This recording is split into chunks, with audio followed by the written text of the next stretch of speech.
Hi everyone. Today we're exploring Campagnoli's Caprice number 27.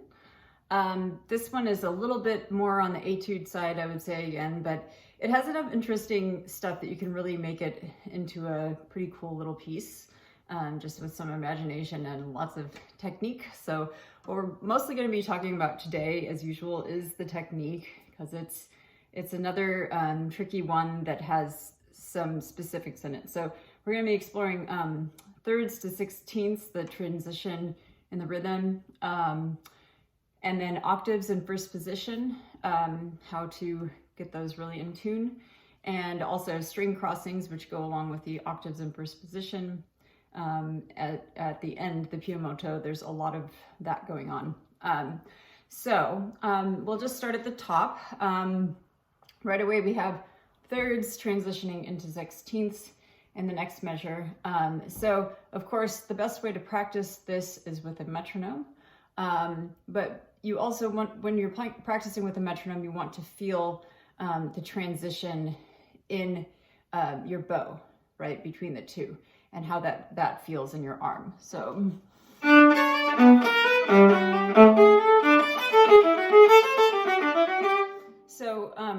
what I'm doing is I'm using my down bow as my rhythmic basics, right? So bum bottom, right? We have a down up, and then we have down da da da da da da da. And so I'm really just pulsing with my right hand to feel that rhythm.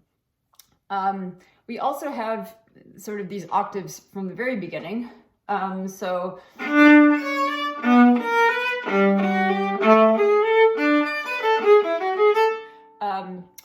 So as we get into these octaves, what I want you to notice is that at the very end, Campagnoli gives us fingering, and I hope you're following along with the annotated score from Campagnoli, thecampagnoliproject.com, linked below, or with your own copy of the original engraving. You can see that in the last line or two, he gives fingerings going into position. And we do know that we have some position work before that, but he's pretty specific about how he wants it to go. And so from that, I gather that everything that can be played in first position should be, and you know, I talk about this a lot. As we go through and we're doing a lot of this sort of octave work, it's all going to be about your left hand and arm position. So I'm bringing my arm in a little bit. So make sure that you're always, for your higher notes, getting comfortable on the string that your higher notes are on.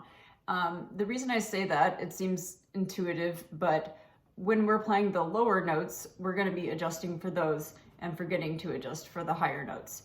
And eventually you probably won't need to move your arm so much, but your fingers will know how to adjust back or forward for that. You can play these as octaves where you can.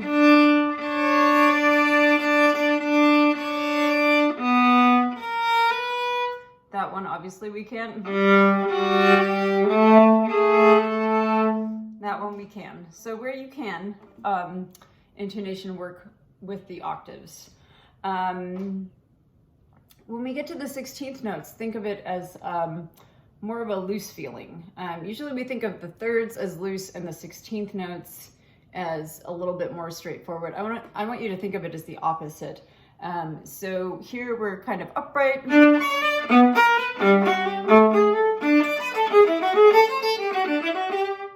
Just open up your bow arm and let yourself be loose there, so that you don't get locked in like you were as much in the thirds. Okay, so the next part where it becomes a little bit more complicated as we go along, right? We have the A octaves on measure 5. So find your third position, reach up a little bit more for that fourth. So find what's comfortable for your hand always, and how your hand feels in that position, and that will give you the best chance of hitting those notes, right?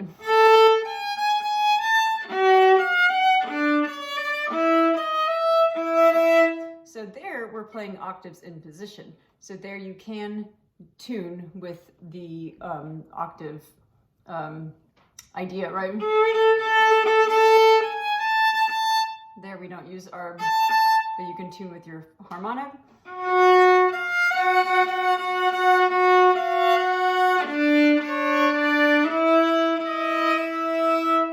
Okay, big stretch in first position.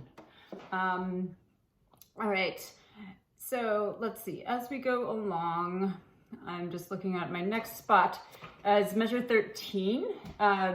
This is where we have something different finally. And so it's kind of an arpeggio going up and going down. What I like to do here is just open my bow arm as I go to the top of that arpeggio.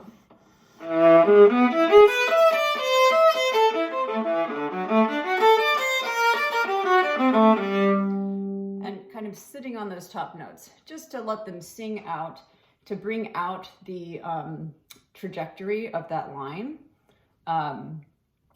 That's a technique that you can use to make it a little bit more musical and exciting.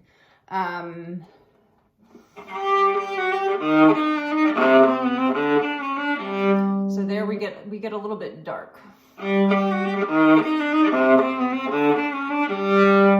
That is in measure 15. So just thinking of ways as you practice this and as you get into it, the character in each measure, it changes so quickly that you want to really bring out those colors and those moods. All right, so the next part that I had highlighted was measure 22 or 21, I'm sorry, going on. So this part, actually, I'm sorry, 19 and going on is really where we get into a bowing pattern that is a little harder for our right hand.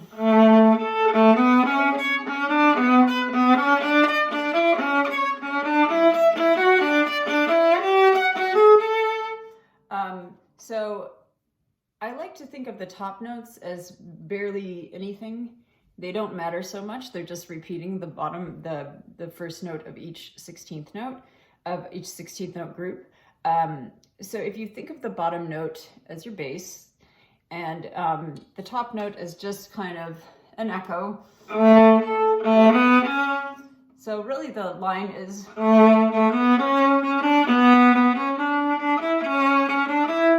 And if you can bring those notes out, then the top notes won't seem so scary. But the other complication with this is the string crossings, of course. So you've heard me talk about this in other tutorials if you watched my videos, but I'm just going to quickly go over it. When we have a string crossing, especially one that goes over 2 strings instead of just to the next string, we want to always practice it by stopping and rotating. So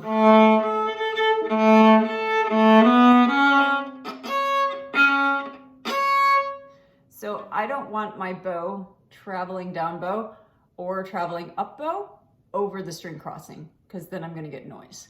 So I stop my bow. And notice that your bow is going to be in a different place when you play the top string than it was when you stopped in the bottom string. So I'm going to get a little closer so you can see. See how it was here, and now it's about an inch lower. So you need to be able to feel that in your fingers and recognize that that's happening in your brain. Otherwise, you're going to try to be in the same place of the bow as where you left off, and then you're going to make noise. So that's a really important thing. And then, of course, there's the rotation back down.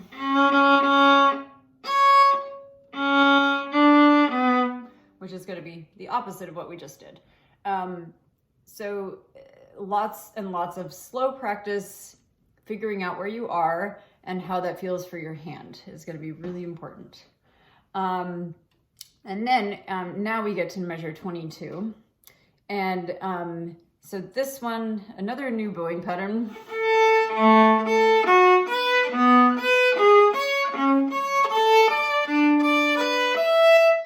It's kind of the opposite of what we just did, but our bowing is also backwards. So that's fun, especially if you're a very classically trained musician who's very used to playing down bow on the downbeats, it's going to be lots of fun for you to relearn that. So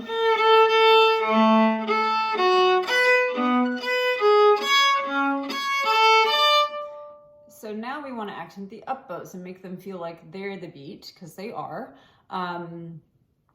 by really exaggerating it, okay? And then you have the rotation going the other way.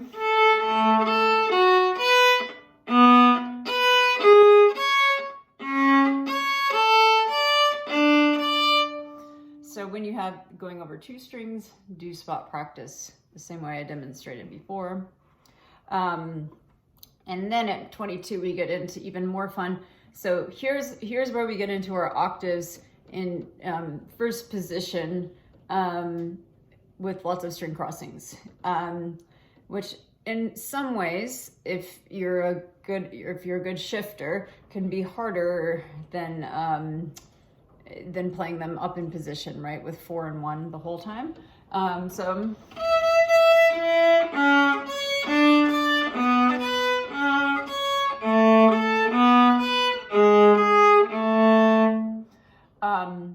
So here we want to always be hearing the lowest note as our tuning note, of course. We want to be able to adjust our left hand. We're not going to be able to do this rotation thing anymore. So what we have to do is let our fingers be flexible by pulling back where they need to, or going forward a little bit to adjust for that, the difference in playing down here and then coming up here. If you're coming from a low string, you're going to have to pull your 1 back to adjust to the high string, if your arm is adjusted for the low string. And similarly, if you're on a high string and you have to go to a low string, there might be no way but to rotate your elbow over. So usually what you're going to be doing is pulling your fingers back for the upper strings because you're adjusted for a lower string. And let me show you what that looks like.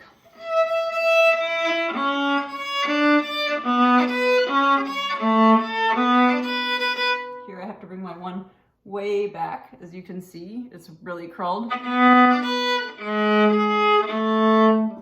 Okay, so if you're having intonation issues and you can hear them, it's probably because of that issue of just your left hand really having to do some extra acrobatics, even more so than usual as violas.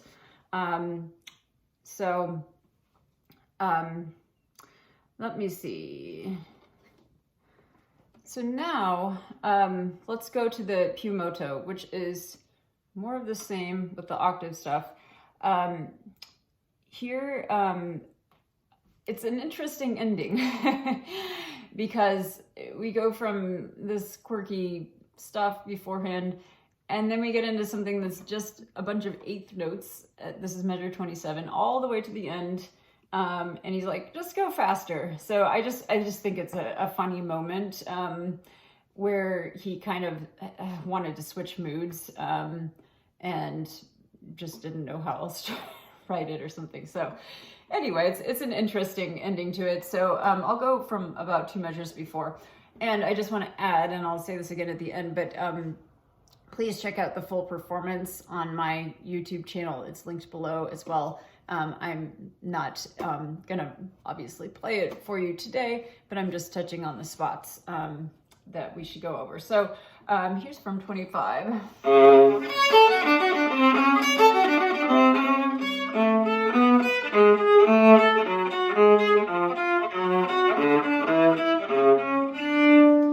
So I just immediately kind of like push the tempo along there. So yeah, so this section,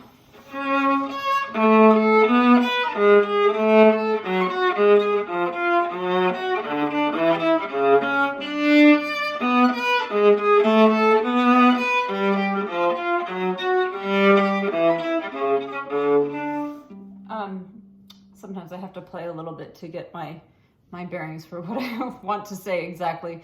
So it's a little bit mysterious. I would bring that out. Or if you have a different idea, it definitely has a character shift here. So it needs something. And to me, it was like, okay, what's going on here? I'm just gonna lighten up on the sound and bring out the interesting harmonic progressions that I hear. Again, you're gonna have a lot of the same issues with the string crossings. Just a lot of spot practice. And I think as this one is a really good teacher for string crossings. So you'll get the hang of it. You may not have to do the intense spot practice through the whole thing. You'll kind of get the idea. Where it gets interesting is measure 33, where we have the two voices. So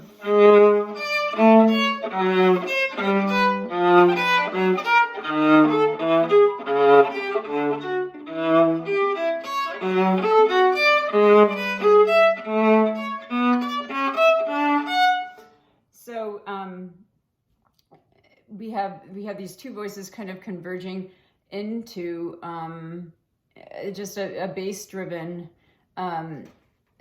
sort of bass plus a treble conversation at measure 36.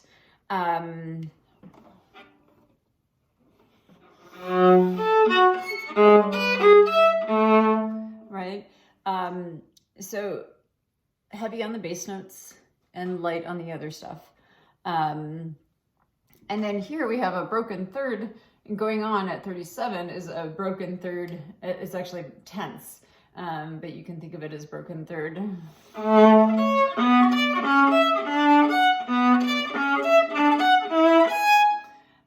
And here we get into the position work, right?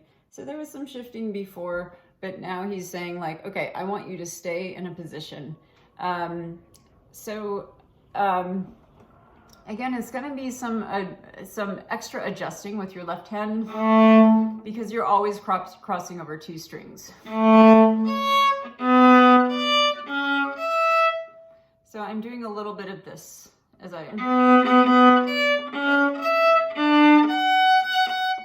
and anytime I have to adjust down, because what happens here is if I just keep my fingers in the lower string position and I just put my fingers there, I'll show you what it sounds like. Right? I thought I was playing a half step, but I really have to lower it because I'm adjusting over those two strings. So, right? So I get a little high if I don't adjust back.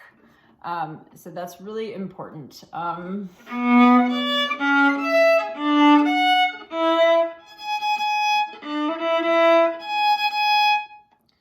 It's again this, okay? It gets really even more interesting at measure 40, where we split off from the tenths into a little bit more of a musical conversation again.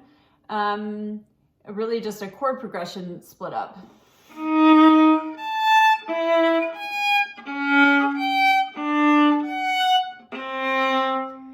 And as you're shifting down, really just notice how small those intervals are, and how much you have to kind of squeeze your fingers together.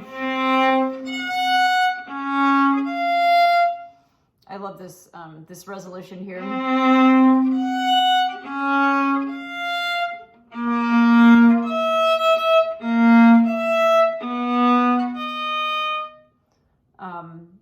So you have half steps down here and half steps up here and a whole step here.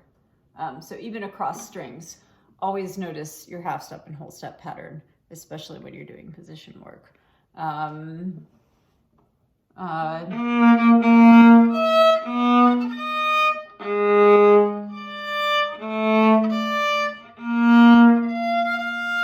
This is a really hard one.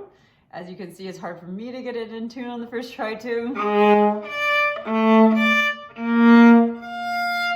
So we have to stretch for that F.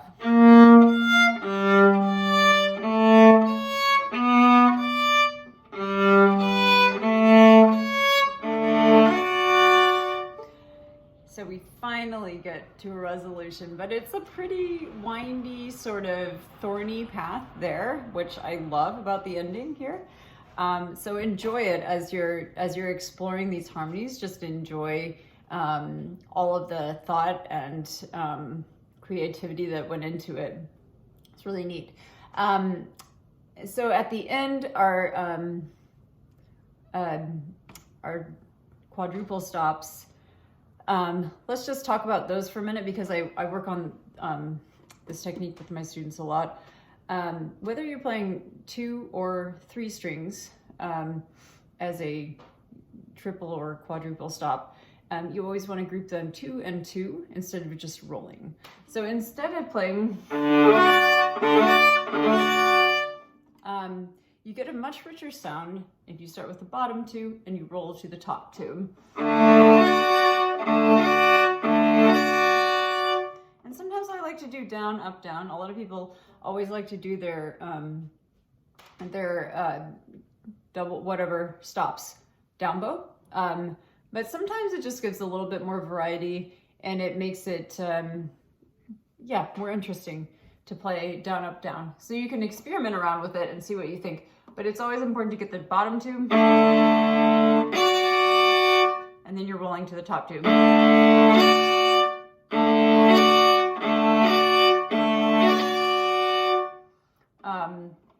If I had 3 strings, it would be still bottom 2, top 2.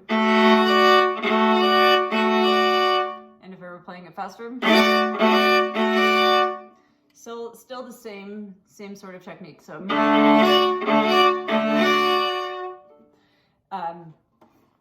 so I hope that helps. I will be having more videos coming out. I think the next in the lineup is number 13, which was requested by another listener. So I'm always happy to hear from you, your ideas, suggestions, what you'd like to hear for the next tutorial.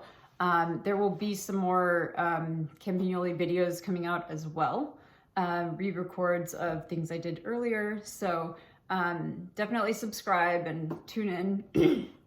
And I hope you're all staying warm here. I'm up in Massachusetts this weekend and there is snow, so go figure. All right, well, take care and I'll see you next time.